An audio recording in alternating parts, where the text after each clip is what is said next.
eat a rock about it. Yeah. You didn't Drink hear? a little glue.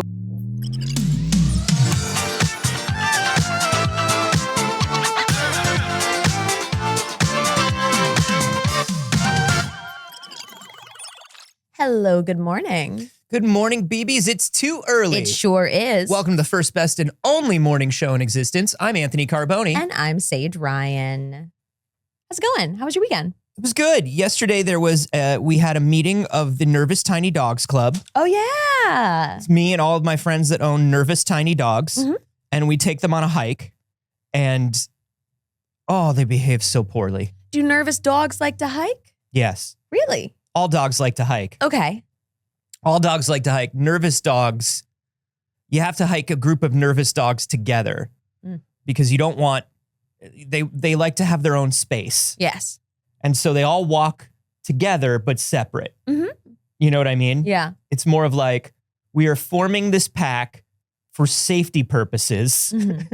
We do not want to be friends. Right. But Yeah, it feels yeah. good to be in a pack. Okay. We feel safer and better and less nervous. But do not stand too close to me. But we don't need to get close. We're not going to pretend this is friendship. We don't need to hang out. We don't need to play together. Okay. None of that stuff. This is more of a coworkers situation. Yeah, exactly. But it was a lovely walk. We tried to take them on the old zoo loop at Griffith Park, which is cool. Griffith Park used to have this zoo, and it still does. There's just no animals or people there. Yeah. It's just a cool abandoned zoo that you can walk through. Yeah. But unfortunately, they were doing some sort of like community fun run there. So we all showed up and we were like, well, that's too many people for the nervous dogs. For the Tiny Nervous Dogs Club? Absolutely. So we wound up having to walk what's kind of considered like the main trail at Griffith Park, which is the Ferndale Trail. And unfortunately, Inside Baseball LA references here. Yeah, that's why I let people know the main trail. Yeah. And it's the one that goes up to the observatory. Uh-huh. Now that's not a chill, flat walk through an abandoned zoo. No. All of a sudden, we're all hiking up like this insane hill.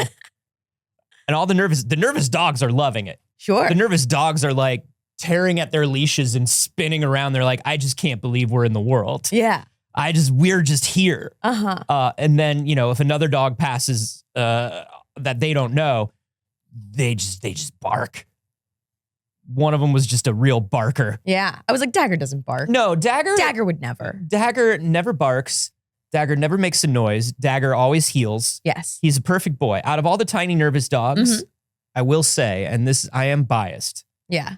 but he's the best. Yeah. He's the best behaved. Yeah, of course. He never tries to like lunge at a dog or bark at a dog or anything like that. No. And that might just be a simple self-preservation that a lot of small dogs do not have. Mm-hmm. But he is smart enough to know he should not go towards another dog. He's very small and very old. Uh-huh. So and very blind at this point. Yeah. He's one eye is like pretty blind, and if you come up on this side of Dagger, if you come up on the port side of Dagger, he's surprised. He's very surprised. He's very surprised to see you. Happy to see you. He's like, he does jump. He does like, whoa. The fuck did you come from? Hey man, you can't sneak up on people like that. And I'm like, I have been standing next to you and saying your name.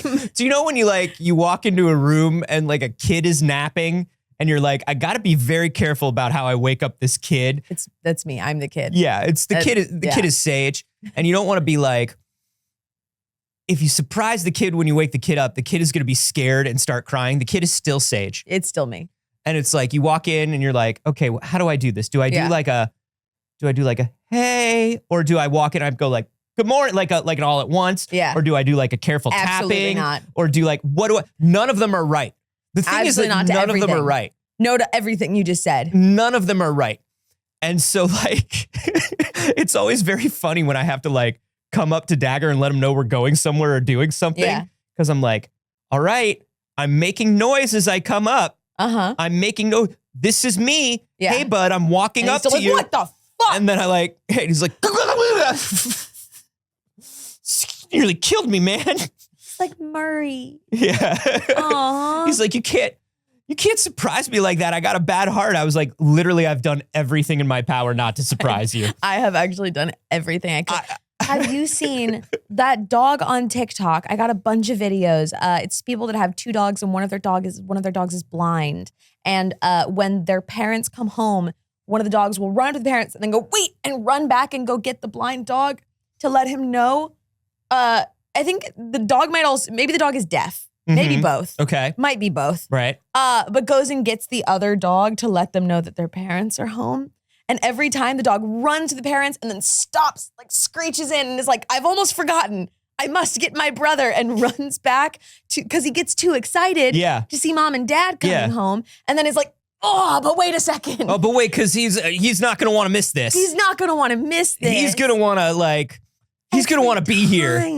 And goes and lets the other dog know. It's so cute. I cried a little. It's so good. TikTok makes me cry a lot. Hey, we got a lot of show that we're going to get into, but there's this, just because you brought this up, there's something that I want to show everybody because we're not really going to talk about it for very long, but there's something that I want to show everyone. There is this cat. There's this cat that was, the cat's name is Crumbs. Crumbs is 38 pounds. Oh my God. Here's a picture of a lady holding Crumbs. Nope, don't give that away. Don't give that away. There you go. There's a picture of a lady holding Crumbs. And Crumbs is 38 pounds. That's a big boy. Crumbs lives normally at a hospital. And the hospital, they just found him. Why does he live at he lives at the hospital because they found him? Yeah, they found him. Crumbs was a stray and they found him. And they've been feeding him soup and cookies. Why? Because that's what they got laying around. This is a hospital. I believe I don't know where the hospital is, but I think it's in Russia. I'm gonna be honest. I assumed it was a vet, like an animal hospital. Human hospital. Okay. Human hospital. I love it. And they found Crumbs. This can't be legal or sanitary. I love it. So they were feeding Crumbs their soup and their cookies, and that's why he's called Crumbs. But they eventually looked at Crumbs. They were like, Crumbs, this cannot be good for you. And so they sent Crumbs to fitness camp, to a pet fitness camp, and Crumbs tried to escape. Hated fitness camp so much that he got stuck in a shoe rack trying to escape. This is Crumbs. He somehow worked his way in there. His face was stuck in a blue crock. He could not move.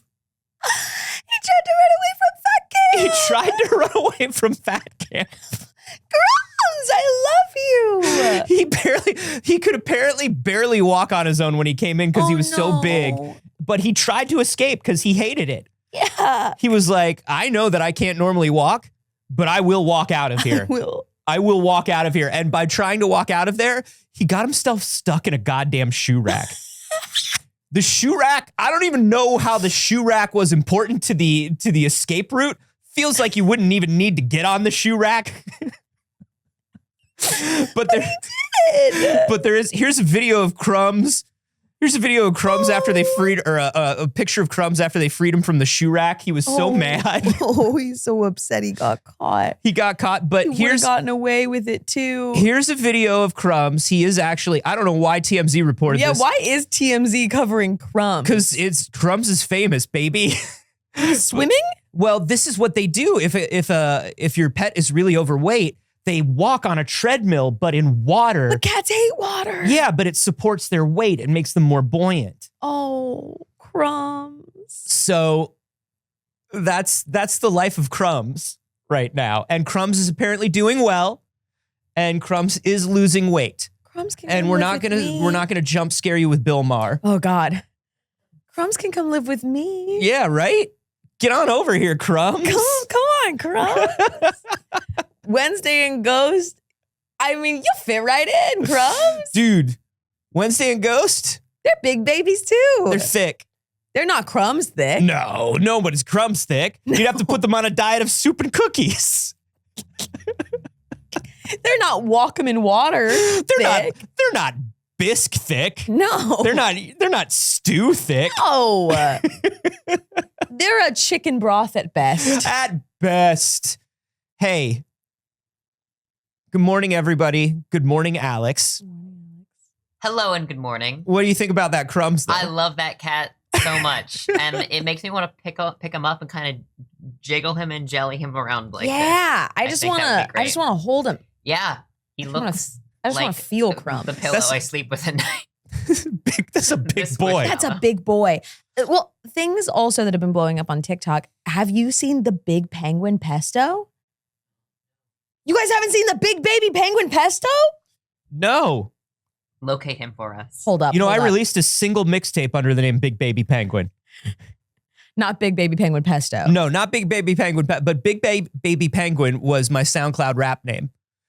You can look it up. Just SoundCloud. Listen, I don't normally do this, but soundcloud.com/BigBabyPenguin. He doesn't do it because we have requested that he doesn't do that. Look, I got to live my truth, and my truth is that I am a musician and I am a hip hop artist. Okay, here we go. Big Baby Penguin Pesto. So Pesto is a record-breaking baby penguin that is bigger than both of its parents immediately. So it weighs over 46 pounds. Now, and is only 9 months old. What's the normal weight of a penguin? I feel like I know the normal weight of a cat. Yeah. But I don't know the normal weight of a penguin. Well, I don't know. Alex, will you look up the normal weight of a 6-month-old baby penguin? He's not fully grown yet. 30 pounds. Okay. 30 pounds for an adult penguin? No, that was a 6-month-old baby penguin, right? What do we know what type of penguin Pesto is? Show me Pesto. Here we go. I've got Pesto. Now the parents are the smaller ones at the side, and Pesto is the large one in the middle. Yeah, that's Pesto. That's Pesto. That's the whole video of Pesto. They say, don't touch our large son. A record-breaking 6-month-old baby penguin. Don't look at me or my large son. They've literally turned their backs to you. Look at Pesto. Now, see, he's still all fuzzy. He hasn't lost all of his fuzz yet. Can we enhance on Pesto? I want to see. I don't know if you can zoom and enhance on a TikTok. You really can't. No. Let me see. TikTok really doesn't want you can't do the pinchy zoom. There you go. You can force it. There it is. There's Pesto. Pesto looks like when a therapist asks a child to draw their depression. What does your depression look like? And it's this big fuzzy black, like hunched over. It's like, I'm sad. I'm gonna sit on your chest and make you sad. That's my greatest joy. I've never seen anything better than this. No, I love it. Now they what kind of penguin are they? Do we know? Excellent question. Okay. A baby king penguin. A king penguin. Yeah. Not an emperor penguin. No, just a king penguin. King penguin. Emperor penguins are bigger. A baby king. So a king penguin fully grown, 21 to 38 pounds. That means Pesto at 6 months old is larger than the largest king penguin. He's just a big baby, and he's not fully grown yet. Big baby penguin. He's not even done yet. There's more Pesto. He broke a record at the Melbourne Aquarium. Breaks a lot of things, I'd imagine. Oh, look at him. Hold on. Look at this guy. Oh, wait, hold on. Actually, it's a girl. Pesto's a baby girl. Wait, they say everyone assumes he's a boy, but they don't know, I think, was the thing. Yeah. I think that was all. But they are just assuming he. So I don't know. But look at that. Look at that big baby. Hey. Let women be tall. Look at that. Let women be thick. Look at Big Pesto. Mr. Duck Sauce in the live studio audience with a quick adjustment said, that boy thick. That girl thick. Hey. I don't know. That baby thick. However that penguin chooses to identify. Thick. I identify that penguin as thick. Just a baby. So that's Pesto. There have been 2 animals breaking the internet this week. There was that, and then there was also the baby hippo. Oh, yeah. Everyone's been loving that baby hippo. My favorite thing was somebody photoshopped just Pete Davidson walking down the street with the hippo, and it was just like, no, baby hippo, no. No. God, that's so funny. Baby hippo, don't do it. Why? Every Whose brain went there? every famous lady makes this mistake. Don't do it, baby hippo. I clicked on Moodang. Moodang. Here it is. Here's the baby hippo. I don't think there's anything particularly unique about this baby hippo. It's just so cute. Oh. It's so cute. That baby hippo's in Thailand. Yeah. That's good, baby hippo. It was just a good baby hippo. Hey, everyone. Its name roughly translates to bouncy pig. That's a bounce pig. A little bouncy pig. Dude, that's the way we should really name animals. That's not a hippo. That's a bounce pig. Yeah. You know what I mean? Yeah, 100%. That's not a hippo. That's a bounce pig. Wolf is just angry dog. Yeah. Coyote, sneaky dog. Sneaky dog. I like that. You Fox, sneakier dog. Yeah. Whoa. Whoa. Anyways, we have other things That's to why talk in German, about. bat is just like flying mouse. Deflator mouse. Is it really? Yeah, flying mouse. Deflator mouse is very funny. Yeah. Because it sounds like a deflated mouse. That's why on You've the taken Tick, air out. that's why on the Tick cartoon, the Batman guy was named Deflator Mouse. The more you know. The more you know. I've learned more things from picking them up from cartoon context than I think I ever learned in public school. That sounds about right. I remember sitting in a history class and my teacher asking if anybody knew who Howard Hughes was. And I went, he designed airplanes. And this was like second or third grade or something like that. And my teacher was like, yeah, how did you know that? I was like, there was a hippo on Tailspin named Howard Hughes. And he designed airplanes. I kind of assumed. And so I rolled the dice. Yeah. Got lucky on that one. Woo! That's They weren't it. even trying to teach people things on that one. That's so funny. Yeah. That's what it is. Hey, we got some news for you. We're going to talk about Elon Musk, unfortunately. Bummer. We are going to talk about the only thing that I think we need to talk about at the Emmys. That's it. There was only one thing that I want to discuss at the Emmys. Yeah. We're going to talk about the Dreamcast. Always got a little bit of Dreamcast to talk about. We're going to talk about an update to a story from Friday about Flappy Bird. Yeah, let's jump right into that. Let's start there. If you remember, on Friday, we talked about Flappy Bird World that was being put out by the Flappy Bird Foundation. And you all doubted me. I said, hey, y'all, kind of sus that they're not mentioning the guy who made Flappy Bird in any of these statements. And everybody said, well, he didn't want to be on the internet. Yeah. Maybe they're all just being respectful. Maybe they're just respecting his privacy. And I'm like, yeah, but I still feel like, without calling attention to him really, or like, you're not linking to his social profile, but you should probably acknowledge the person who made the game that you're so obsessed with. Yeah, and that's the thing is like, I said, well, maybe he was like, yes, I give you my blessing, but please don't, because he left the internet because the internet was too much for him. He said, he was like, this does not work with my simple life. I do not want to be on the internet anymore. Well, guess what he came back to the internet for?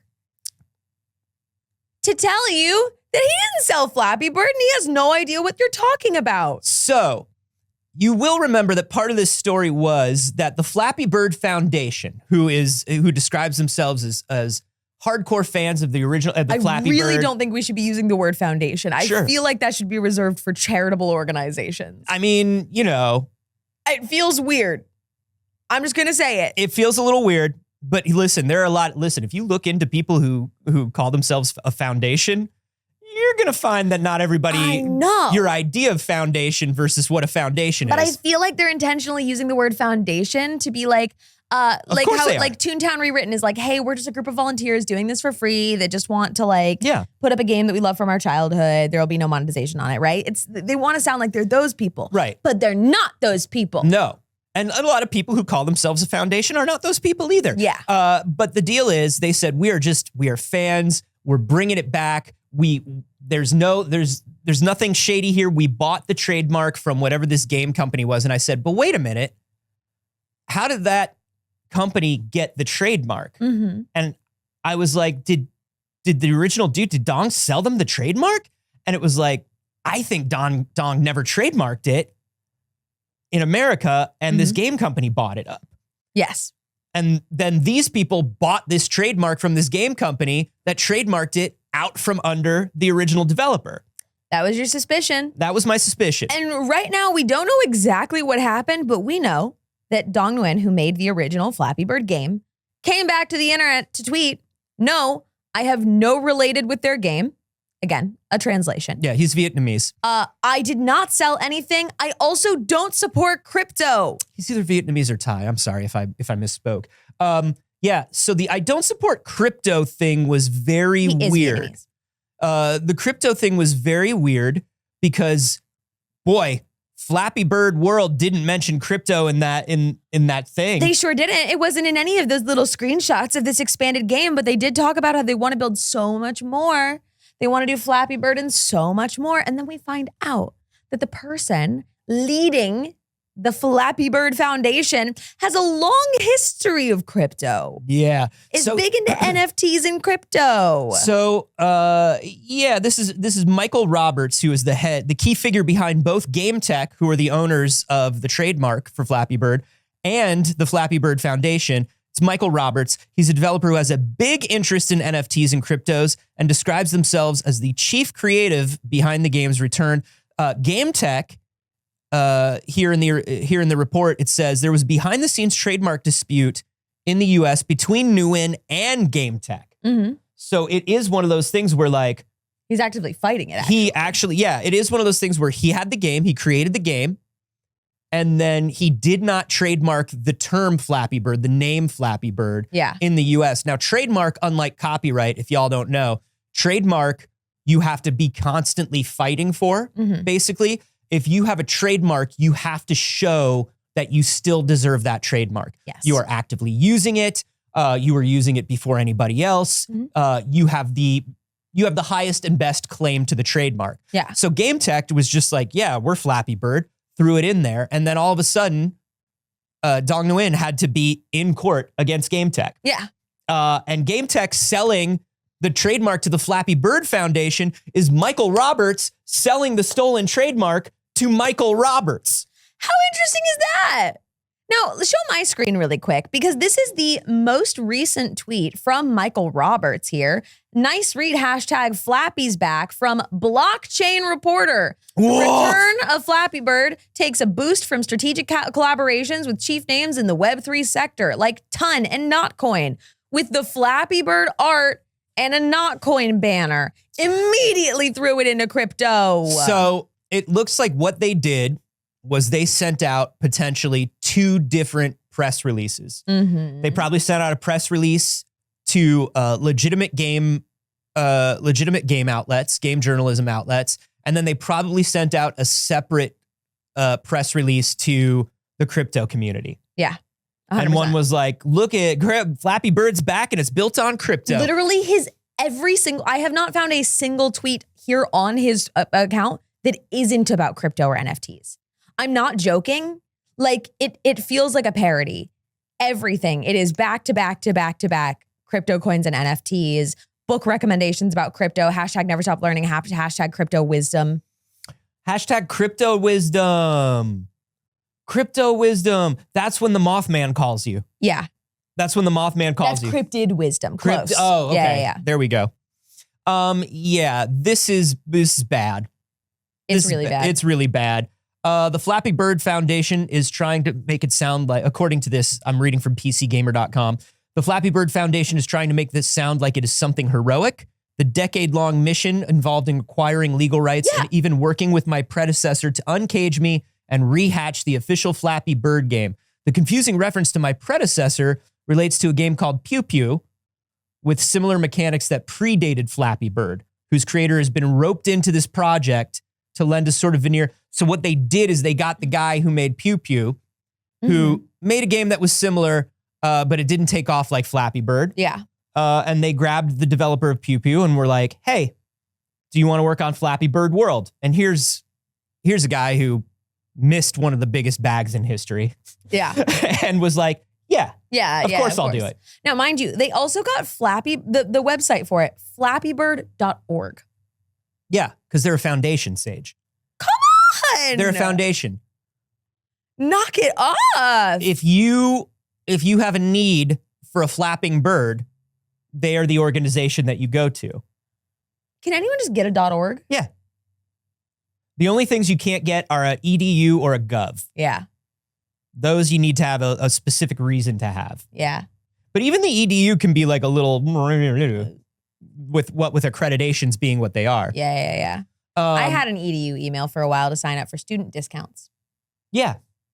I was at college age. Losing the EDU is one of the most heartbreaking passages into adulthood. Yeah. Losing the .edu email. Mm-hmm. Rip to all my discounts. Yeah. Rip to all my discounts. Tragic. So tragic. Not as tragic as this though. Hey, I hope that the original developer crushes these people. Yeah. I hope that these people get crushed. I knew it. I just want to say, I knew it. I hope that they fly. None of you believed it. I hope that they fly right into a pipe. I truly do. Moving on. Moving on. You know what? Why don't we get bad news out of the way? Yeah, all right. Oh, wait, no, you have something pretty well related though. Yeah. All right. This is still kind of bad news. This is still weird out here. Friends of the show, Young Horses. We love young horses at this show. You should specify what you're saying. We just like baby horses. And you should put your hand down. Just like, baby horses. Stop being weird. No. Please stop being so weird. Young Horses, the developers of Bugsnax. Bugsnax, fantastic game. Also, of course, the developers of Octodad. Also a fantastic game. We love them. The Young Horses are amazing. The Young Horses, unfortunately, are having a bit of a problem right now. People are very, very excited for their in-development sequel to Bugsnax, but there is one problem. They're not making a sequel to Bugsnax. At least not right now. They are working on something else, but Google AI keeps telling everybody that there's a Bugsnax sequel coming out next month. Next month, too. You can bring it back, yeah. But Google AI just has decided, that people are Googling, is there a Bugsnax sequel? And Google AI is like, yeah, dude, it's coming out next month. You didn't hear? Dude. Eat a rock about it. Yeah. You didn't hear? Drink a little glue. Drink a little glue and get ready because it's coming in 30 days. And the developers are like, can you please stop telling people that? That's bad. Where did you get this? Literal quote from P-Tibbs, from poor Philip Tibitowski. We are not working on a Bugsnax sequel right now, and I need AI bullshit to stop telling kids we are based on a Wiki Ideas fanfic. Yeah. So what's going on is a kid literally wrote an idea for a Bugsnax sequel. You know those wikis, like the fan canon, like the fanon wikis, where people are like, here's an imaginary sequel to Bugsnax that I came up with. I love that. They're very adorable, but Google is just scraping those results. Yeah. It's just like, this 12-year-old is saying that they're making a sequel to Bugsnax. They're making it. Can't wait. It's called Bugsnax Wiki. So I have the Google Gemini AI disabled on this, but it still like gathers information at the top and tries to give an answer. So I Googled, when does Bugsnax 2 come out? And I still got October 15th, 2024. But what they're referencing here is an article saying it is not coming out in October 2024. It is literally a PC Gamer article about how Google is lying about when this releases. They're pulling from the article that we are citing now that says that the article that says, look at it again. The article that says the developers are tired of this bullshit is being cited to say that the bullshit is happening.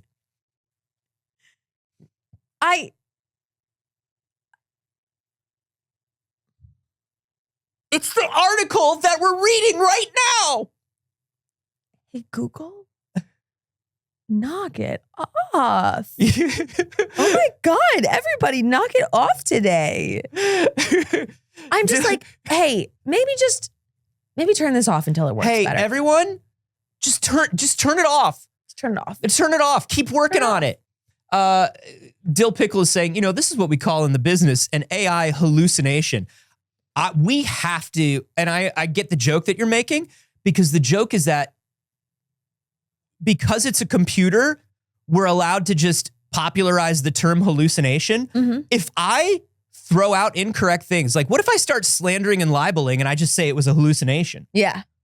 Well, You know what I people mean? do that all the time. Yeah. Honestly, you're a straight white guy. You could get away with it. The things I could get away with on Twitter if I really wanted to. Yeah. The things I could get away with on Twitter if I really... Do you want to know the worst thing you could get away with on Twitter right now? If you really wanted to? Oh, let's talk about it. Let's talk about what straight white guys can get away with on Twitter if they really want to. And unfortunately, this is where we talk about Elon Musk. Elon Musk made a tweet yesterday that has since been pulled because it... Yeah. Well, but he wasn't going to pull that tweet. There is background context to this. There was another assassination attempt on Donald Trump at Mar-a-Lago yesterday. Yeah.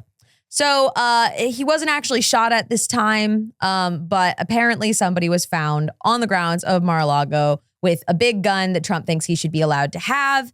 And this dude was another far-right white man that decided to try and potentially shoot Trump, but wasn't particularly good at it, I guess. So you now have multiple people who have had plans to assassinate Donald Trump. Which, again, hey, if I may just put my tinfoil hat on for a moment. Yeah.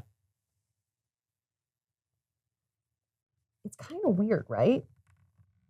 Like it's kind of weird, right? I mean, because like it's none of the people that they would say would be, anti-Trump. It continues to be like registered Republican voters. Yeah. And now we know that most Republicans, a lot of at least classic Republicans aren't necessarily Trump Republicans. But I will say it's a little strange. Well, I mean, okay. If we really want to like pull this back and take a look at it. Can you go to the wide? You're missing all this good stuff. Yeah. What the hell's going on here? Really, what the hell is that about? Really make sure we get that picture of Elon Musk. Yeah. What's going on here? Why are we on a side of Anthony? Got a fucking space helmet on. So here's the deal. Don't give me room to undo my bit. That is why there is a Secret Service. That is why every ex-president, every living ex-president gets a Secret Service detail for the rest of their life, is because this is a danger. What I will say is when you incite a lot of kind of violent or unhinged people on your side of the fence, and they don't agree with you. Yeah. Now you've got a violent and unhinged person that doesn't agree with you. Imagine being like, I would like the most violent extremist base, and then being like, whoa, why are you guys so violent and extreme? Yeah. What the hell? This person, apparently their big deal is they are pro-NATO and pro-Ukraine. And they don't like Donald Trump's policies on Ukraine. They're one of the people that, surprisingly, who would have thought, goes heavy, deep into the Russian Trump conspiracy stuff, of which there is a lot of real Russian Trump stuff, but there are deeper conspiracies, and it seems like this person might be one of those. Regardless, multiple assassins thinking about taking out Donald Trump over the last month, and Elon Musk tweets out, isn't it weird? Or he tweeted out, and yet no one is, He says, and no one is even trying to assassinate Biden/Kamala with a emoji. Now, what the fuck? Now, legitimately, what the fuck? That is such a weird, horrible, terrible thing to put out when you have literally billions of people following you. He has the largest social media following in the world, and he goes, weird that no one's trying to kill Kamala Harris. Now, this has to be investigated as inciting violence against a presidential candidate and standing vice president, and a presidential candidate. All of it. What the fuck, dude? Like, you can't say that on Beyonce's internet and not be investigated, right? Because if I tweeted that, Lord knows I would be looked into. Yeah. And I don't have billions of dollars and billions of dollars in government contracts. This is absolutely wild. And the lack of thought, because here's the thing. Even if he's not asking somebody to try it, which, like, hey, I think the dude is unhinged. I don't know that he genuinely thought he was asking people to do it, but you have to know that it's going to look that way regardless. Regardless of intent, you have to look at that phrase and go, I have billions of followers. Someone is going to take this the wrong way. It's really, regardless of what he was trying to say, if he was trying to say somebody should do it, if he was trying to say, I'm thinking that maybe the fact that nobody's tried, maybe the fact that nobody's tried means that these assassination attempts are coming from the left. Whatever your interpretation of this is, it's bad all the way down. There is no reason to tweet it. It is a dangerous thing to say. And he gets away with more and more dangerous shit all the time. He destabilizes the economy for fun. He destabilizes other countries for fun. He genuinely fucks with all kinds of political, he has fucked with an active war. Yes. He has fucked with an active war. He made a unilateral decision to deactivate Starlink for the Ukrainian army during a very important operation. I'm just like, here's the thing. I don't believe for a second that he put that tweet out not thinking, well, I mean, if somebody wanted to do it. I think that he put it out knowing that he could use the plausible deniability of saying, I'm saying that must mean that Trump's ideas are so strong and radical and that the left is dangerous, that we're pissing them off because we're speaking the truth. I know that he thought that that's what he could say this tweet was, but there is absolutely not a snowball's chance in hell that this dude didn't think, and if someone decided to do it because of it, well, that's on them. And then he said that and he leaned back and he put his cowboy hat on backwards. And he was like, mate check. And nobody corrected him. And nobody corrected him because he's too rich. His actual response when people were like, hey, what the fuck, you absolute piece of shit psychopath. He was like, oh, whoa. No, I don't, fair enough. I don't want to incite anything. I don't want to do what other people have done, even in jest. He did say that he was like, oh, no, my thing was that no one has tried to do so is the point I'm making, and that no one will. My point is that, like, obviously no one will. That still sounds like a challenge. My point is that, like, it's good that nobody has, was my point. That was your point? That was your point? That's what the that was your emoji point? Was about? You fucking edgelord? Blah. Blah. It is absolutely terrifying and wild. And I'm gonna politics for a moment. I have to. I am so exhausted by this. And I made the mistake of going on Twitter and posting about politics. And Lord knows that's always a bad idea. Never do. But I'm having a very hard time as somebody who, look, I'm very, very straightforward with my political beliefs. Like, I am not a Democrat, I'm a communist, okay? So, like, there's not going to be a presidential candidate that aligns with my ideal utopian society. How the fuck ever, it certainly isn't Jill Stein.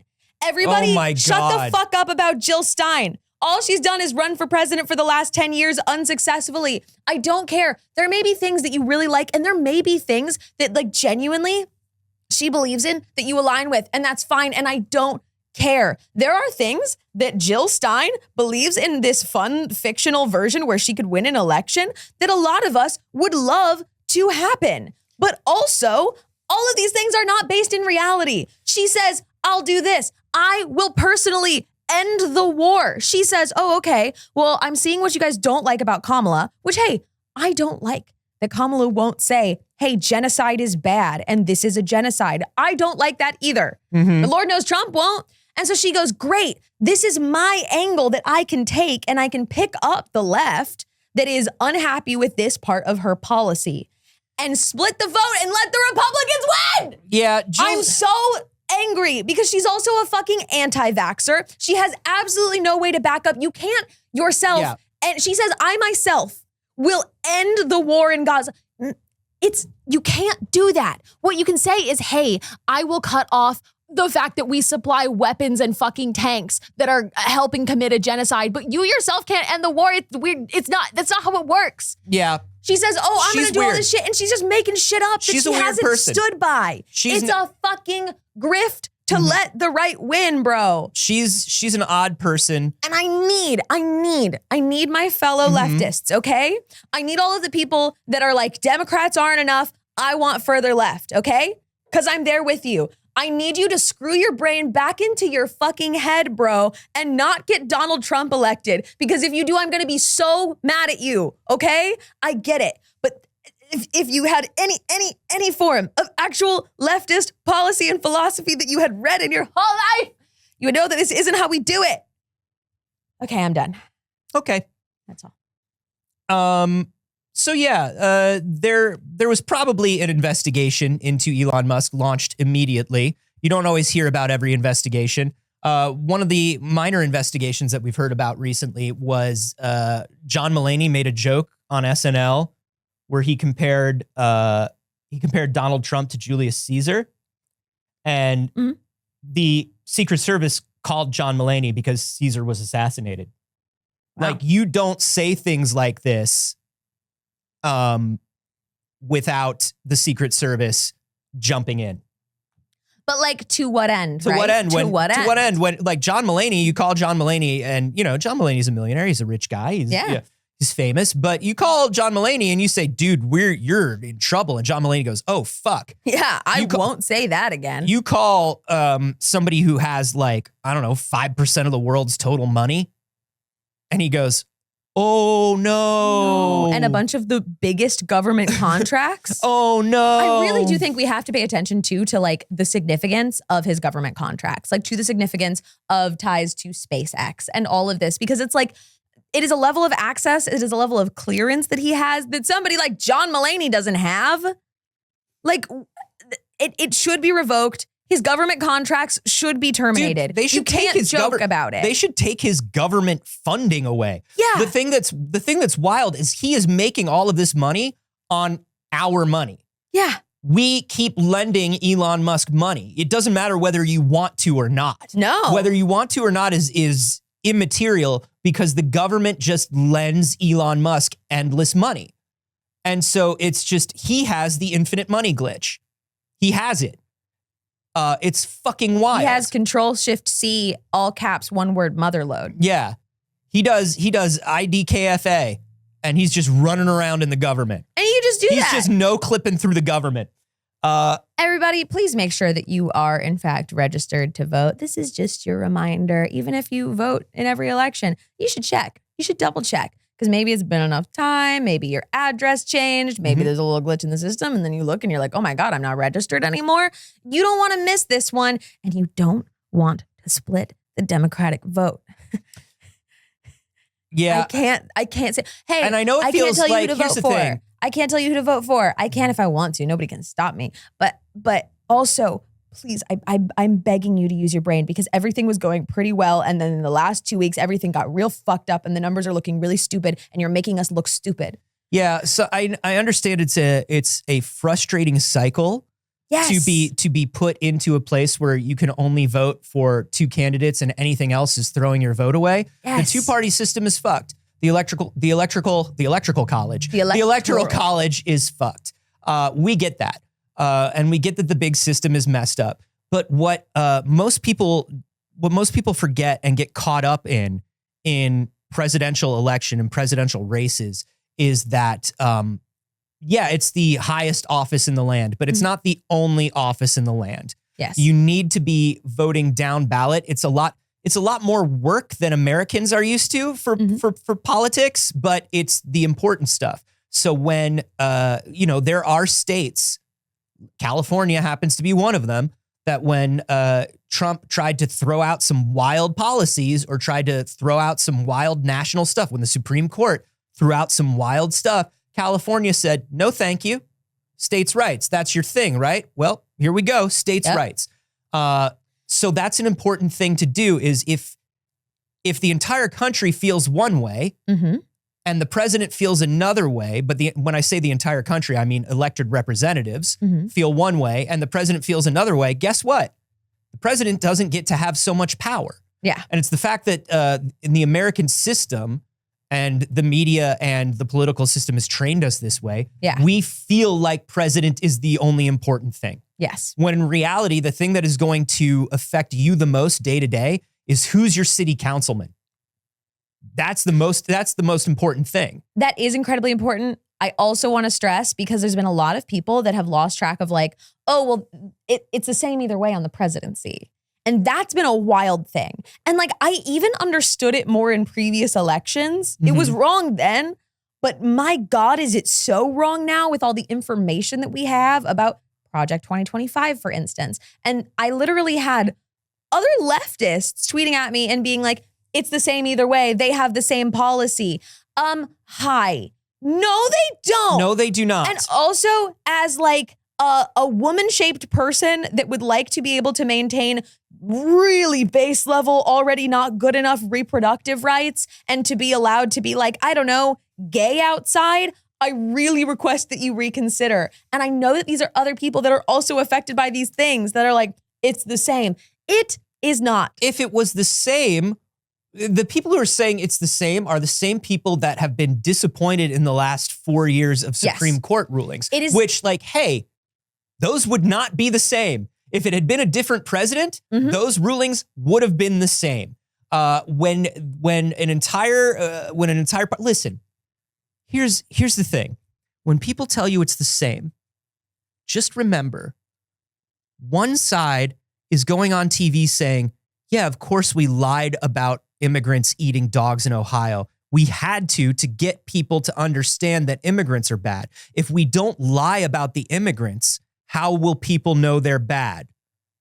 That's what one side is saying. That's a legitimate interview from JD Vance this week saying, if I have to make up a story to get people to understand, then I will. I'm sorry. Hey, man, as somebody that as a Jewish person that had a family, this entire family was from Europe in the 1940s. Let me tell you, what you say about people means a lot. Sure does. What you say about people means a lot and affects public policy. You can tell what these people want to do. That's all. One side is saying, if I have to make things up to get you to believe immigrants are bad, I will. The other side is being put into crazy taxes. The other side is working the side hustle, taking people from the Tower Records. You can show our screen. To the Pizza Hut.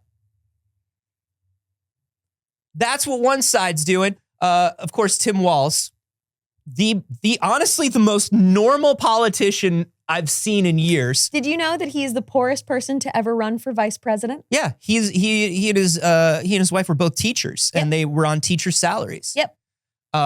Because what a lot of people don't know is in some smaller states, in a lot of states, your salary for being an elected official, the mayor of most towns, mayor of most cities doesn't get paid. Governor sometimes gets paid. The president is technically only supposed to make $200,000, but the president does a lot of things illegally that the president's not really supposed to do. Tim Walz was a public school teacher who loves Crazy Taxi. A high school football coach. Yeah, he loves Crazy Taxi. And so the good people of the Dreamcast community put Tim in as a driver in Crazy Taxi. I hope that he gets time to play this someday. I really do. Because, man, that dude loved Crazy Taxi so much, he had to get rid of his Dreamcast. Yeah. We deserved this. We deserved Tim Walz to, yeah. Yeah, go ahead, Alex. I mean, that's about it. There's not a lot to this video. No, but if it shows him, let's see it. There he is. There's our guy. This trailer is so dramatic. I absolutely love it. God. Crazy Taxi, Tim Walz edition. That's great. We love it. All right. Unbelievable. Anyways, I'm gonna lose my voice from screaming about politics. It's been a bad out there on the internet for the last week or two, and it's been a little wild. I really just. It's been a little wild. Hey, do you want to see something that's gonna make you smile? I do. Because it's literally from the Reddit r/made me smile. I would love to smile. All right, pop this up if you will, Alex. I've been driving past your house daily for the last 19 days on my way to radiation treatments. A highlight of my journey has been checking to see who else has joined the Bone family and what they're up to. Thankfully, Wednesday, September 11th, never forget, is my final radiation treatment, though I may need to continue to drive by once in a while to see what's new. Thanks for the diversion, Tammy. Hey, who's the Bone family? This is the Bone family. I have chills. Stop. And after they got that letter, they had the Bone family hold up. Yay, Tammy, you did great. Way to go. Last treatment day. You got this. Never give up.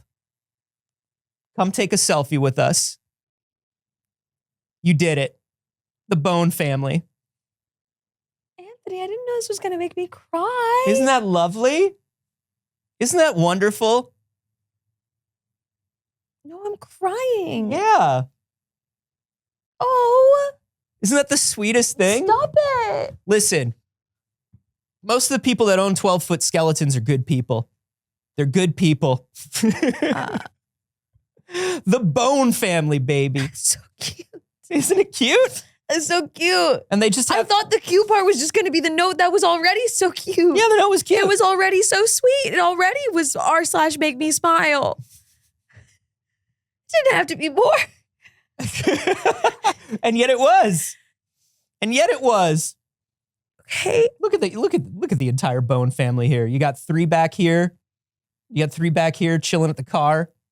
You got a couple holding the Tammy banner. We got two cheerleaders. For Tammy. Two cheerleaders for Tammy. I think this one might actually be in a hospital gown in honor of Tammy. That's amazing. Isn't that great? And then there are the parents. And the dog. They do have a dog.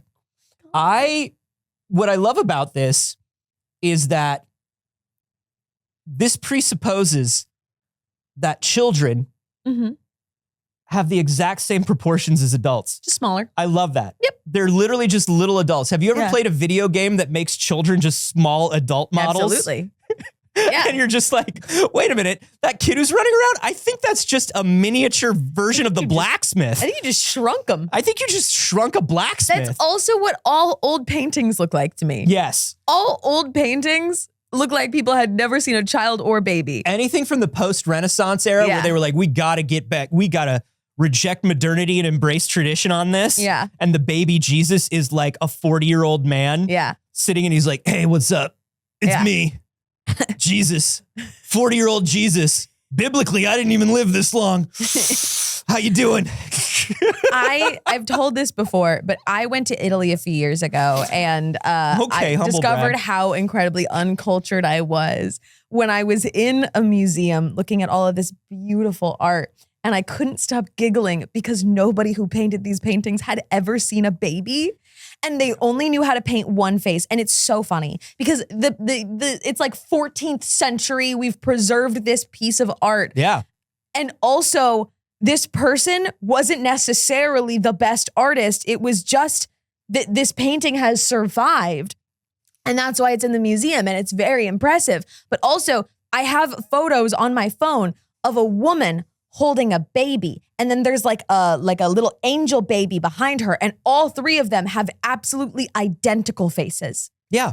And I do mean identical. Exactly the same. Like, they invented copy and paste.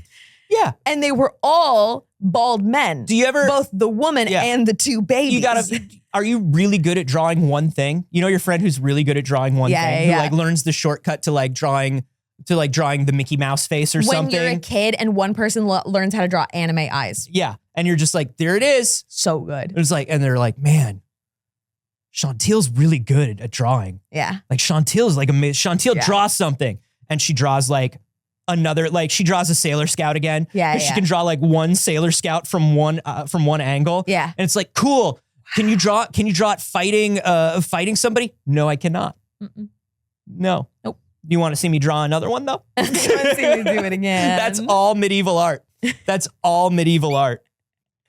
It's really, I was just like, don't giggle in a museum, don't giggle in the museum, don't giggle in the museum. Listen, when you spend your entire life learning the anatomy of a human male adult, mm-hmm. and then somebody's like, you got to do a family portrait now. Like the Medicis come to you and they're like, hey, here's some money. You got to like draw a family portrait now. It's like, yeah, cool. I got a family portrait. Sure. Yeah, good. And the baby has abs and the dog has abs. Yeah. And what they have a cat. Ab cat. And it's like everybody has the same nose. And then it's like, hey man, will you do me a favor and paint me a lion? And they're like, fuck. Yeah, no, I got you. Lion, face of a man. Abs of a man. Yeah, scales of a fish. Yeah. 100%. You're like, why does that baby's eyes look like it's seen war? Yeah. What the hell? Yeah, well, it was really impactful when I was painting soldiers. Yeah, it's baby eyes. I don't know. Look it up. You can't. You can't. There's nothing to look it up on. Checkmate. Go grab a baby, I guess. Give me my lira, dude. What else, man? Hey. Oh. There's one Emmys thing that I want to talk about. All right, yeah, let's do it. The Emmys happened last night. Do you like Shogun? Do you like The Bear? I haven't seen either. Great. Well, then last night was not for you, probably. It was not. If you like Shogun and you like The Bear, last night was your night. Those are both good shows. But something that happened that I really love. Look, where do you stand on John Oliver? I love John Oliver. I really do like John Oliver. I love John Oliver. I think that the only thing that it gets into is when people are like, I learn and I stop at John Oliver. Yeah. That's it. But I think that for somebody that communicates to people who might not be otherwise informed, fantastic. I think he's hilarious and great. Yeah, I love him. I do think that sometimes like he gets caught, sometimes he gets caught up in like an older liberal thing where he's like, and we're making a difference by doing this. And you're like, no, you're making good TV. Yeah. But I do like John Oliver. And I do like the way John Oliver, like you're saying, like breaks things down, important things for people to learn. John Oliver won an Emmy last night. And, the Emmys, it's a hilarious goof that we do all the time. Award shows play people off too soon. Mm-hmm. But I want to show you the last 19 seconds of John Oliver's Emmy speech. Okay. If I may. You may. If I may. It's up on my screen, Alex. If you can do audio, thank you so much. Go. Now, he's talking about his family dog. Okay. Just so you know. Yeah. He was with us for 2 pregnancies and perfect choice of music. We had to say goodbye to her. And So, yeah. He had to say, like, they started playing him off as he was talking about his family dog dying. And he wanted to give a little tribute to his family dog and to all good dogs and to people, and they started playing him off. And he just looked over and he was like, fuck you. He said, fuck you, no. And he kept going. I love it. He kept going. She was at my wedding. She got us through a pandemic. She was with us through 2 pregnancies. And then he said, yeah. He said, like, after the fuck you, he was like, I feel like Sarah McLachlan right now. Turn down the music. And he said, she was an amazing dog. And this isn't just for her. It's for all dogs. All dogs, you're very good girls. You're very good boys. You all deserve a treat. Now you can play me off. Hell yeah. Now you can play me off. That was for you, Dagger. Because you're a very good boy and you deserve a treat. That's right. You hear that? John Oliver thinks so. All right, Anthony. I just like, these award shows are 4 hours long. Yeah. And it's not because they're letting people give speeches. No. It's the 4 hours, I don't know where the 4 hours go. Oh, it's mostly their to like little vamps and bits in between. so many little bits. And there's not one good bit. So many long goofs. The worst thing that ever happened to award shows was Ellen DeGeneres going, let's take the biggest selfie that's ever happened. Ugh. And now every award show you watch and it's like, let's see who's taking selfies. Let's all get a picture together. Hey, rich people, we don't care what rich people are doing. That's why we don't watch awards. We don't give a shit. We don't give a shit about rich people doing rich people shit. I don't care about rich people winning awards. You know, if you're going to give creative people awards and you're going to let them talk about how, you know, how it's nice that they won the award, I love that. Yeah. And especially when they're like, this is all the people that actually made me win this award. Yeah. That's really nice. Yeah. But like, I don't need rich people bits for rich people. I don't need rich people bits. It's just for the other rich people. It's That's not the for thing. me. It's not rich people bits for the audience. No, it's rich people bits for other rich people. It's so weird. And especially when you have like extremely famous people hosting things like the Oscars and you can tell they just want to make the other famous people laugh. It's like, I don't care if everybody else laughs, but I want to make this one famous person who's more famous than me laugh. Yes. That's what the Emmys feel like entirely. Now, 100%. Now somebody's saying, I don't mind a bit at the Tonys, but that's because Tonys theater's are the only all ones bits. that do good bits. And mostly those bits are from the shows. Yeah. Yeah, it's opening the Tonys with the whole being dead thing where he runs around and tells a bunch of famous people they're going to die. Yeah. That's fun. The Tonys are still fun. Mostly. Kind of, at least. More Yeah. than the others. And then of course it's like, I think the average hour of television or the average half hour of television has eight minutes of ads. Mm. And I swear during award shows, it's like 12 to 13 minutes of ads. Yeah, it's bad. It's bad. Let John Oliver thank his dog, Anthony, Saige. you do Disney stuff. I do. I'm wearing a Lucasfilm Star Wars today. Have you ever been to Club 33? I have. You have? Yeah. What are your thoughts? Twice. How was it? It was pretty good. Yeah? It wasn't great. Really? It's good for Disney. It's good for like eating at a theme park. Yeah. But If not you're- like, If you're gonna you're eat, not the target audience. if you're gonna eat at a theme park, that food's pretty good. Here's Okay. what I'll say: I've been to Club 33, but you know that there is a secret part of Club 33. Have you been to the secret part of Club 33? I have not, because the secret part of Club 33 is no guests, members only. Oh, okay. That's for the foofy people. Mm-hmm. And the foofy people apparently have their own like separate menu, like different things going on. Okay. But I will say this, like, it's pretty neat. Mhm. Is it worth like, I think they pay something like $40,000 or something a year or Mhm. some $10,000. I don't know. Oh, no, it is. It's It is. 40? Yeah. It's something like $40,000 a year to be a member.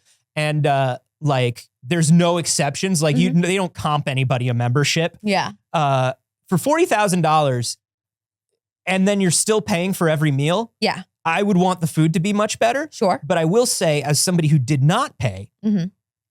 getting up there and like being inside one of the buildings that you're not supposed to go into, Yeah, very cool. looking down over like New Orleans Square and like Pirates and all that stuff, and like having an alcohol beverage Mhm. at Disney is kind of like, hey, this is pretty cool. Pretty cool. It's not a $40,000 experience Sure. to me. For those who are not familiar, just in case, Club 33 is a private membership club at Disneyland that is incredibly hard to get a membership to and incredibly expensive. I will To say get a that membership to? I will say that nobody that I know at Disney, nobody that I work for or with or Yeah. got me into Club 33.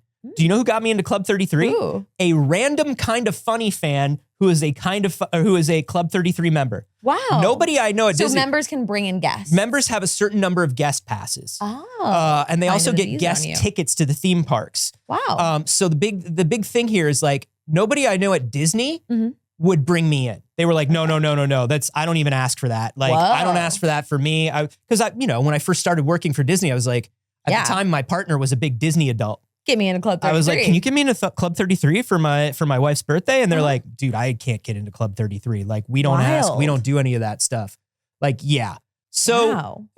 and people make this, if you think Disney adults already make like a lifestyle of this, Yeah. Club 33 people Yeah.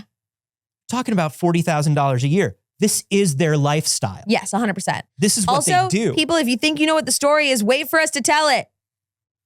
Give That's us a okay. minute. We'll That's get okay. to it. They can guess. We'll get to it. They can guess. We'll get to it. It's spoilers. We are going to get to it. We're getting to it now.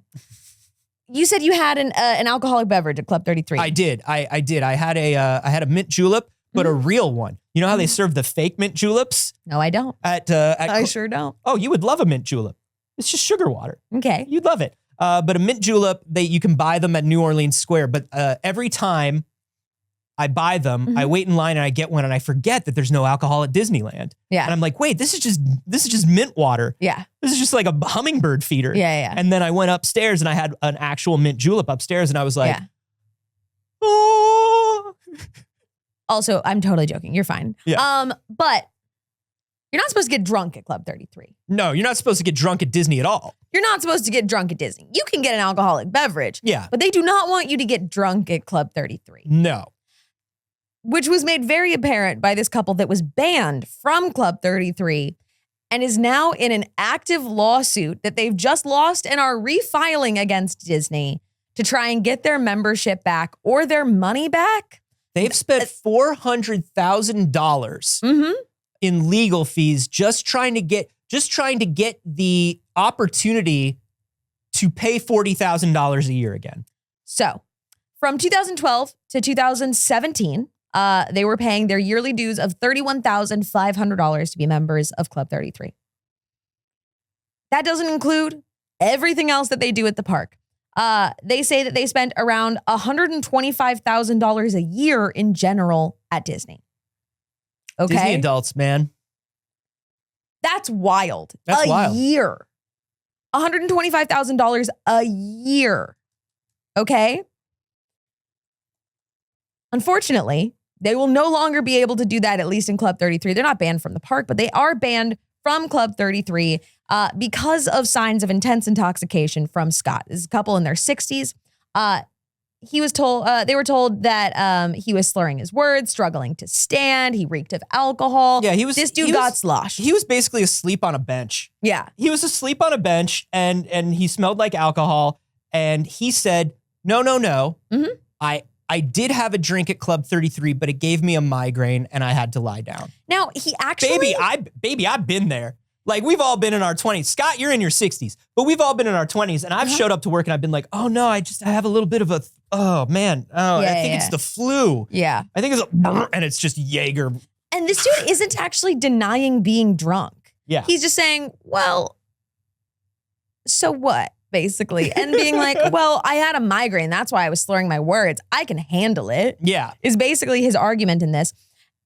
But also, this wasn't their first infraction, is the thing. Previously, his wife had also been given like a suspension or infraction warning for cursing and like causing a scene. Some sort of like public indecency in the eyes of Disney that you're not supposed to do at Disney parks. And I get why Disney doesn't want to liquor people up and send them back out into their theme park for children. Yeah. Well, and I also think like, okay, there are very, very wealthy people who are part of this. Like part of this story is one of the other reasons that Disney does not want to let this couple back into Club 33 is the moment they got kicked out, they started sharing Club 33 secrets. Things that there are things about Club 33 that you're not supposed to tell. Yes. Things that are like the policies and the way things work. You're not supposed to say exact numbers, right? You're not supposed to say it cost us $31,000. Right. You're not supposed to say we got 100 passes to the park for a year. Yeah. You're not supposed to say any of that stuff. You're not supposed to tell. They started just blabbing secrets and talking about how this whole thing was a cult and how it's ridiculous while also trying to get back in. Yes. 100%. He said their defense right now is that one mistake cost his wife of 40 years her lifetime dream of having access to Club 33. Here's what I would say. You wouldn't do that to us, would you? So yeah. So the point that I'm getting at is there are people that are extremely wealthy that are part of this club, right? Yeah. And listen, it sounds like even this couple, they got money to burn. If they're spending $125,000 a year, Disney. Yeah. They got money to burn, but there are like genuinely like they complained about how one day they came to Club 33 and they were told that they could not come in for dinner because the whole thing was shut down because Tom Hanks had his family there and Tom Hanks shut down all of Club 33. Now, probably what happened is Tom Hanks spent a lot of money to do that. Yeah. Because like, look, like I said, they don't give freebies. And Tom Hanks played Disney in a Disney movie. Yeah. They might have given him a good rate or something. Right. But like, even Disney ambassador John Stamos pays for his plaid tour guides. Yes. You know what I mean? So like, there are people who the majority of their disposable income goes to this. Yes. This is how they spend their money. And it what are seems your like hobbies? Where do you go for vacation? What do you do? The answer is Disney. And I think this is one of those couples. I think it is. But now they've actually spent more on this legal battle than they were spending at Disney. They've spent over $400,000 so far, said that they have set their retirement back by 5 years to do this, and that in no way will they stop fighting it. They said they will fight this until their dying breath, that they would sell a kidney to continue to fight this legal battle. What they were fighting for initially was the $10,000 of the rest of their membership fee that they didn't feel that they got to use because of their ban. But in it, they didn't just fight for the 10 grand back. They said, we want $200,000 for emotional damages from getting banned. Damage. And you know what? You know what Disney Legal says? Disney Legal says, bet. Okay. That's what Disney Legal says to anything. Disney Legal says if you have Disney Plus, we can legally kill you. In theory. So I don't think it's smart to fight Disney Legal. That just seems like a bad idea. Yeah. And it's so wild to be like, we want $200,000 in damages and our $10,000 back, but they've spent $400,000 on legal fees. Well, and the thing is, like, regardless of how you feel about Disney as a company, they screwed up. Yeah. This is the ultimate, let us see your manager. And it's like, I am the manager. You saw the manager. Yeah. You're kicked out. Yeah. And they said, but we don't want to be kicked out. Yeah. And then to be angry about it is one thing, right? But then like the childish like bad mouthing of the club that won't let you in, even though you still are trying to get in. Yes. Like we all knew these kids in school. Yeah. Like it's just like they won't I mean, you didn't. No, but I was a member of a private club. I used to be a member of a private goth club, and that was exactly it. And I would go every week, and everybody who couldn't get the membership to the private goth club was like, they're a cult, they're this, they're that. Now, like, screw these people unless you can put me on your guest list. Yeah. Then I'm in. Then it's like, oh my God, it's so good to see you here at the goth club. Oh my God, this is so cool. Now, did that goth club turn out to be kind of a cult and have some problems? Actually. It had some problems. Though. Sure, unrelated. But there was an article that came out about this goth club that strongly misrepresented it and made it sound way cooler than it was, honestly. Right. They were like the seedy underbelly vampire sex club of Los Angeles exposed, and it wasn't. It wasn't. It wasn't. There were some bad dudes in that club, though. Yeah, it was a nightclub, dude. Yeah. But so this is the same thing where it's like they immediately start talking trash about this place. Yeah. And in talking trash about this place, they immediately break more rules of the club, right? They're sharing secrets about the club that they're not supposed to share. Yeah. One of the things you're not supposed to do is you're not supposed to take like videos or pictures in specific areas. Or videos with specific characters. Sometimes characters walk around in Club 33 that aren't available in the rest of the park. Yeah. And they don't want people looking at those characters and being like, why don't I get to see those characters? Exactly. From what I understand from this article, this couple did both of those things. Yeah. Before they even got kicked out. So they already broke rules. Then they got drunk in public, coming out of the club. Then they started telling more club secrets. And then they said, we're taking you to court. Let me tell you something.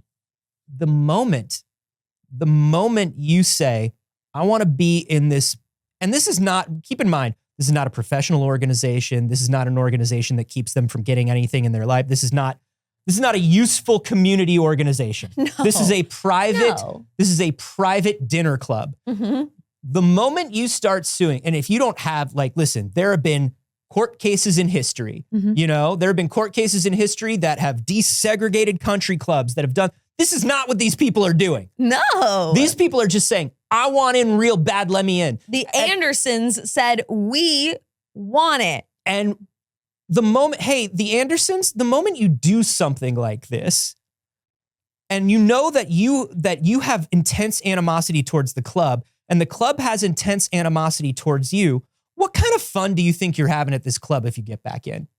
Are you really going to enjoy yourself? You got to move on at a certain point. Yeah, I think you have to find new retirement plans. You got to move. Listen, for the amount of money that you're spending, you could have multiple homes around the world. If you really want to spend your retirement in style, you got the means. You got the means. You don't need this. But they don't anymore. No. Because they're spending it all on fighting a losing legal case.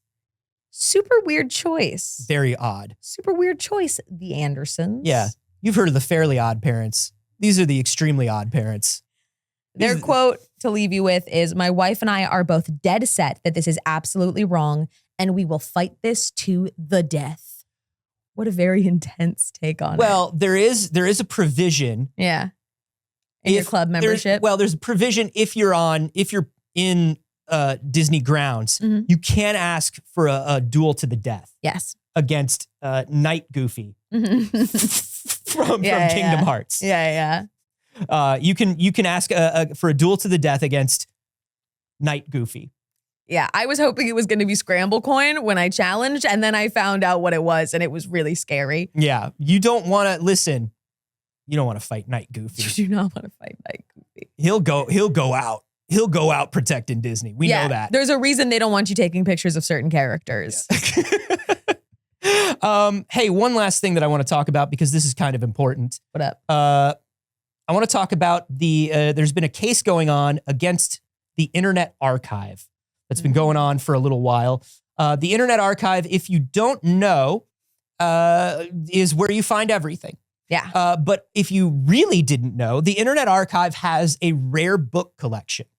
And the thing about the Internet Archive's rare book collection is they manage it very carefully. Unlike a lot of other stuff on the Internet Archive where it says, hey, go ahead and download this, it's for you. There are certain books that they have where they have deals with either the author or the publisher, or they don't have deals, but they know that they have a copy of a rare book.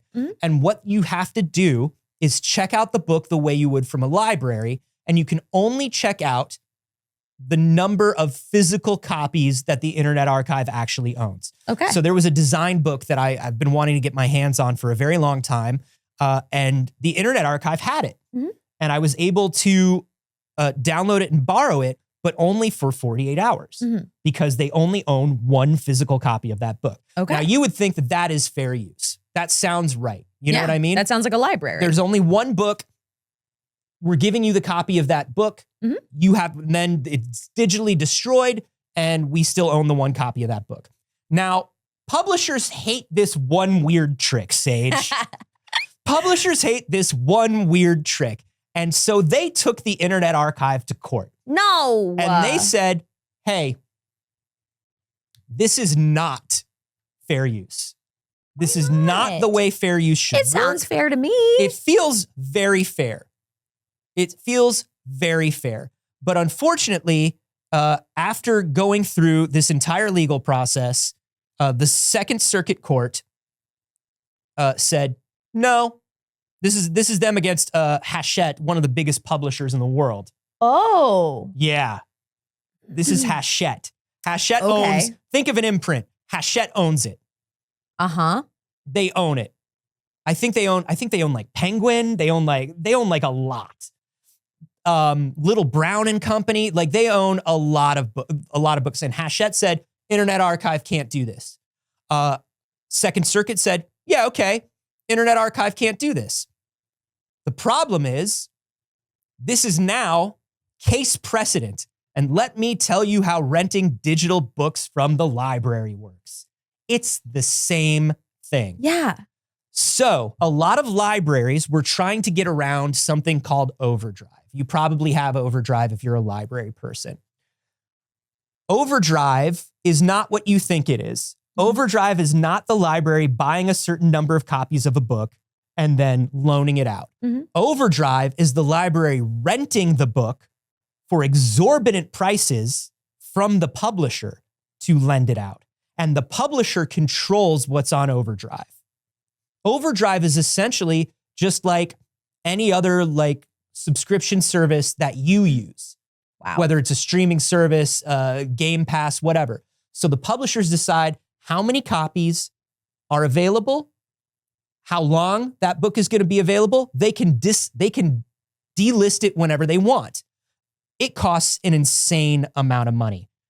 So these libraries are renting these books for 300% over consumer retail per month. So if a book is $20, your library is paying $60 to loan it out to you on Overdrive. Which again, we want to be clear, this is the library taking one for the team. Yeah. Like this is the library doing something good and the publisher's doing something garbage. So what the libraries have been trying to do is they've been trying to do what the Internet Archive is doing. CDL, controlled digital lending. Yeah. If the library owns a book, the library scans that copy of that book. And then if you get it from the library digitally, they pull that book off the shelf physically. Or they never put the book on the shelf physically because maybe it's an old book, it's a rare book. They've scanned it, you can have it. And they do this controlled digital lending to get away from Overdrive. The problem is that this case has just made controlled digital lending illegal for libraries. That's huge. This is insanely huge. Wow.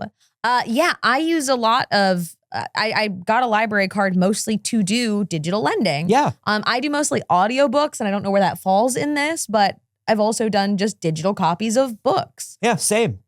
Wow. Our library that's near me is a smaller branch, so they don't always have everything. They have like 6 books total. Yeah, they're mostly a place to hang out and study and use library computers and information and stuff. Yeah. They do a lot of community things. They don't have the biggest collection. I have to drive to a big library if I want a physical book. So I get all my stuff on my e-reader. So this actually makes things. This is making libraries prohibitively expensive at a time where library budgets just keep getting slashed and slashed and slashed. This is going to make it extremely hard for libraries to carry new books, to carry popular books. This is going to make it incredibly hard for you if your library has a rare book collection or a very specified book collection. It's going to make it harder for you to get access to those books because you will have to go to the library archive. And if you've ever gone through that process, you know you got to make an appointment to see the book because they can't lend it out because it's old. You get like an hour or two with the book. Whereas like through controlled digital lending, they can give you the book for a week. And the book is safer. We can actually preserve the physical book better. So this actually doesn't just affect libraries. This is going to affect fair use as a whole. Yeah. This fundamentally will change the application of fair use. This article here from the MIT Technology Review is saying that it could render fair use almost unusable. Wow. That's wild. Because controlled digital lending is a big cornerstone of fair use. So there were this was a very large case that took up a lot of things. One of the things that Hachette also said is that things like the Internet Archive can't have donate buttons because that means that you're paying for Hachette books. Oh my God, no, it doesn't. It doesn't. The service is free. You're donating for the infrastructure. Now, the Second Circuit thankfully said, no, there's a difference between donating to a library and, renting something from somebody. So there were some moments of sanity in this, but this is huge. Now, libraries obviously don't make money. They're for the public. Yep. Writers are not making any money on books right now, baby. And this exorbitant price gouging of libraries isn't making the actual authors more money. No. It's just making the companies that own them more money. Because even though publishers will say that ebooks count differently for royalties, which is how writers make writers get one balloon payment, which is very small, and they have to sell through the entire first edition of that book, and the book has to be reprinted for them to start making real money. Now, publishers have argued time and time again that digital books don't really count towards those royalties, or they don't count as much. So when Hachette is coming in and trying to control the libraries and say, well, you got to get your books mostly through digital, and you've got to pay us a lot for these digital copies, they're also telling the authors, these digital copies aren't worth as much as real copies, and they're just renting them. So you don't actually get a full payment. Never mind that the cost of rental is 300% of the book. Isn't that interesting? The only people that are making money are the publishers. They're essentially like activating a trap for libraries that they cannot get around. And hey, this is also your reminder that the right would deeply like to continue defunding libraries and all public and third spaces that you don't have to pay to exist. Libraries are incredibly important pillars of community for people to just be able to go and sit in a place that they do not have to spend money. We just experienced an insane heat wave in Los Angeles. The library was one of the only places that people could go for free that was air conditioned. The library was staying open late, and it was open for half days on Sundays during the heat wave because they knew there aren't any public places for people to go. There is nowhere for people to go. This is also a reminder that your library is partially funded based on the memberships of it. So if you don't have a library card, I highly recommend, it's free. Go and sign up for a library card. Showing use and membership of libraries is incredibly important to them arguing to maintain their funding. And also vote all the way down the ballot. That's right. It matters. I was at first, I didn't understand why my library card was expiring like every 6 months or whatever it does here. If you don't use it. Yeah. And they were like, no, it's because if you don't use it, we don't get money from the state. So we have to make you come and sign up again to Because the prove state to will the be state. like, you don't read, those people don't really Those people read the aren't really library. reading. So you have to come back in. Go in, like- use your library. It's nice. Yeah. Download some of those apps that are affiliated with it, I guess, maybe for now while you can. Yeah. See if like your library has any other fun things. Like our library has a makerspace. They have like little labs you can use if you want to shoot a video or a podcast. Some libraries have those spaces. Some libraries have LA those. does. That's a little bit LA specific. But a lot of things in public libraries, they have tool lending, like power tools for construction and stuff. There's a lot of cool like rentals you can do through your library for free. Yeah, So, go check them out. It might be something you can use. Check it out. Thank you everybody for watching today. We really appreciate you.